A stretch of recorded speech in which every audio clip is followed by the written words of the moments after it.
Welcome back to Double Oak 7. I'm Carl. And I'm Hannah. Originally we created this channel as our journey through learning about bourbon and whiskey, kind of growing our palate, and also hoping to bring you guys along for the ride with us. I recently got to go on a trip. It was a guy's trip, so unfortunately Hannah wasn't there. But I got to go to the Bourbon Trail, and while I was on the Bourbon Trail, kind of learned a little bit and thought I'd share some of what I learned along the way. So tonight we've already done a tasting on Blanton's. It was actually our very first video, besides our unboxing of the mystery box from Whiskey Library. Remember Been a while. those moons ago. And so we're just going to kind of revisit it tonight and kind of talk about some of the things and also the basics of bourbon. So, first thing when it comes to tasting. So this is probably one of the things that I've learned the most on the whiskey, on the Bourbon Trail, is some things to kind of help us in our tasting and do a little bit better of a job in being able to tell like the actual flavors and notes and stuff like that. So first thing first is our nose. So everybody has a dominant side of their nostril, and supposedly it changes every so many hours. So that's one reason why we switch from side to side. But if you don't want to switch from side to side while you're doing it, you can plug one side of your nose and inhale, and then plug the other side. And one side you should be smelling a little bit stronger than the other. You have a dominant side? I think it's because my nose ring isn't in this nostril. Yeah. It changes every few hours.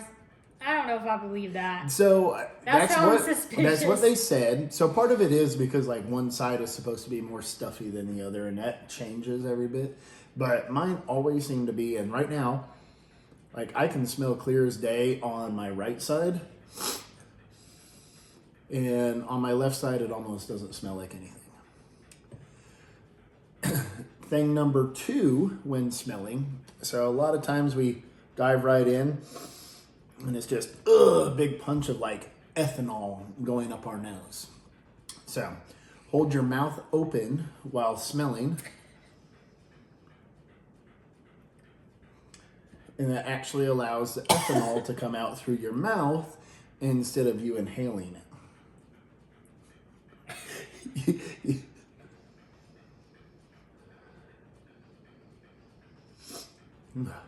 This one smells a lot better than what I remember. That actually does, yeah. Yeah.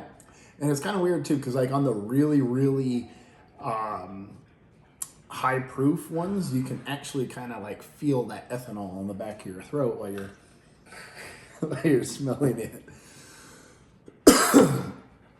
So, next thing, and before we go into the tasting part of this, we want to be fair if we weren't talking about some of the rules of bourbon. All right, because that is one thing we actually kind of joked about it while we were on the Bourbon Trail.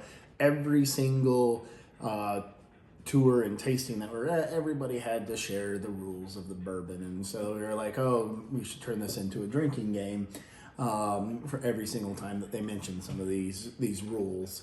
So rule number one, well, there's not like a number to them, but do you remember any of the rules from our video a long time ago? We did kind of share them on here. Like what makes a bourbon? Yeah, like what makes what makes bourbon a bourbon? So bourbon is 100% American. Yeah. Whiskey is a it is a type of drink made from some kind of grain. But there's Japanese whiskey, there's Scotch whiskey, Irish whiskey, Canadian whiskey. Whiskey is a very broad terminology, and bourbon falls into that wet whiskey category. Yeah. But what makes bourbon different from all of these other whiskeys? What makes it truly American. And, you know, it's like Scotch has its own rules as well. But so a lot of people think that bourbon has to be made in Kentucky, which is not true. Bourbon can be made anywhere in the United States. I think like 95% of the bourbon in America is made in Kentucky. They have like more barrels of bourbon there than they do people or something like that. But it can be made anywhere in the United States. The other rule is that it has to be aged in a new barrel. So, prime example, we have some Penelope back there. Penelope falls into pretty much every, well, the light whiskey pretty much falls into all the rules of bourbon except for it was aged in secondary barrels. So that's why it has to be called a whiskey. The other thing is what it's made out of. So it has to be made out of 51% corn. The rest of everything else can vary. A lot of times they'll use barley, wheat, and rye, or a combination, or just one, or just straight corn, but it has to be 51% corn. Next thing is, how long does it have to be aged for? It literally can go into that barrel and come out 2 seconds later. There is no rule for how long it is aged. Now, we're not going to go into a lot of the subcategories like bottled and bond and straight Kentucky bourbon. Those actually do have age limits on them in order to be classified as that.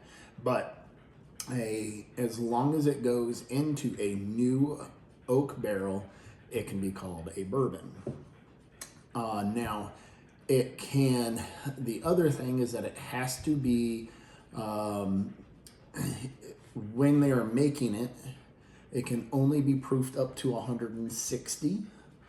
And then before it goes into the barrel, it has to be 120. And then it cannot be bottled any less than 80 proof.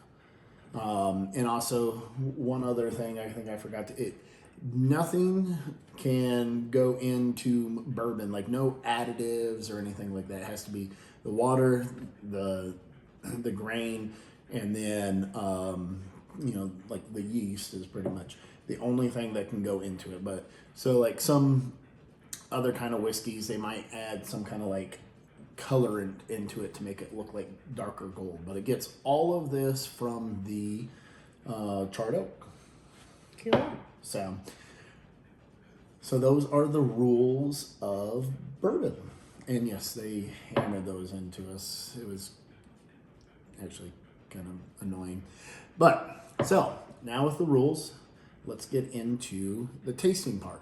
So this is one thing I think that we have been messing up the most. So when tasting, you shouldn't actually start to evaluate what the whiskey is tasting like until your third sip.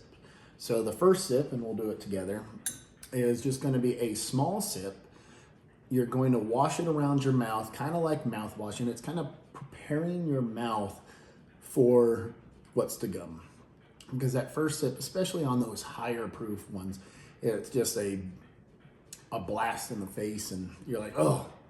So this is kind of like calming those taste buds down, getting everything ready for what we're about to experience.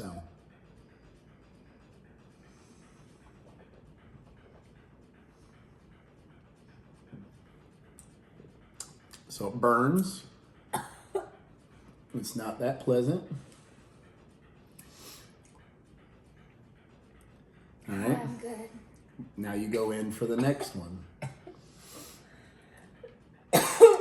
And generally, that very first sip is exactly like what Hannah is experiencing. That hotness on your mouth, the Kentucky hug going down, and you're not really getting to enjoy a lot. So now we're going to go in on number 2. Do you just take a normal sip? Just a normal sip.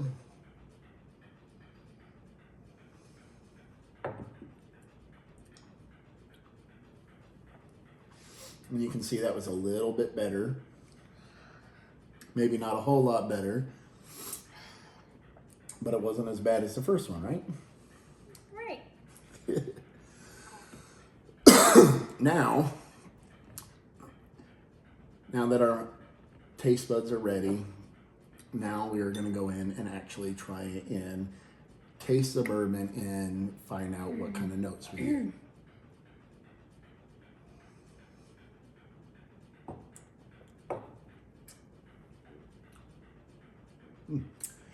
So, the Blantons, we've already talked about it. We've already said our tasting notes and kind of ranked it and everything. It's bottled at 93 proof. It's not too bad.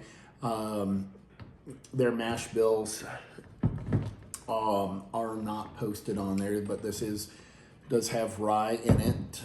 Their only wheated mash bills are going to be in their Pappy or their Weller. So this does have some good vanilla caramel notes I'm tasting on it. A little bit of spice, not too much. It actually smells really, really good in my dominant. And his non-plugged. Yeah. I'm gonna look up the science of that. The science of it. I need to know. I do think that it has something to do with like it changes up which side is actually flowing. But anyways, so I mean, do you feel like that changed a little bit in your experience on smelling and tasting of the bourbon? Was it a little bit? Perhaps. Will I be switching around something that's barrel proof? Heck no. Maybe start with something lighter first, Yeah. and then go in No, there.